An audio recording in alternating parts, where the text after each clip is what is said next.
Menyambut pembukaan kembali pariwisata Bali khususnya bagi wisatawan mancanegara, ITDC bekerjasama dengan One Health Collaborating Center OHCC Udayana membentuk COVID-19 Alert Team CAT.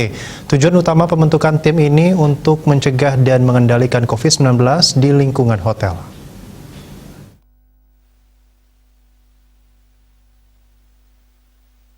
CAT adalah tim atau kelompok satuan tugas Satgas yang beranggotakan manajemen dan karyawan hotel.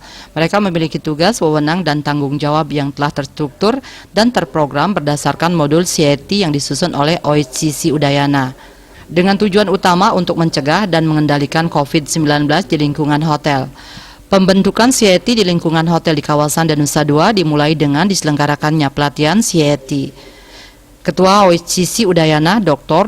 Ninyoman Sri Budayanti, SPMKK memaparkan, pembentukan CAT ini berfungsi untuk mengaktifkan atau penguatan Satgas COVID-19 yang telah ada di area hotel. CAT ini nantinya akan melakukan evaluasi terhadap penerapan protokol kesehatan karyawan hotel hingga membuat rekomendasi dan tindak lanjut dari hasil evaluasi. Managing Director Danusa II Igusti Ngurah Ardita mengatakan, Danusa II yang ditetapkan pemerintah sebagai Green Zone Destination terus melakukan upaya untuk meningkatkan mitigasi COVID-19 di kawasan bekerjasama dengan OHCC Udayana, membentuk CAT dan memulai pelatihan bagi anggota CAT.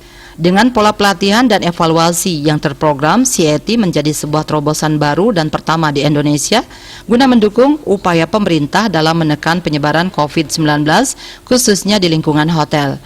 Program CAT menyediakan panduan dan tata laksana pencegahan COVID-19 yang mudah diaplikasikan dan diterapkan di lingkungan hotel. Pembentukan CAT melengkapi sejumlah upaya mitigasi yang telah dilakukan ITDC guna mewujudkan Danusa II sebagai Green Zone atau kawasan bebas COVID-19 dalam menyambut pembukaan kembali pariwisata Bali khususnya bagi wisatawan mancanegara. Upaya lain adalah penerapan tata kelola berbasis protokol kesehatan yang tersertifikasi sesuai protokol CHSI untuk kawasan dan tenen, penyelesaian vaksinasi bagi seluruh pekerja di dalam kawasan berikut masyarakat desa penyangga, serta pemanfaatan aplikasi Peduli Lindungi di lingkungan kawasan dan tenen. Sugiatnyana Denpos melaporkan.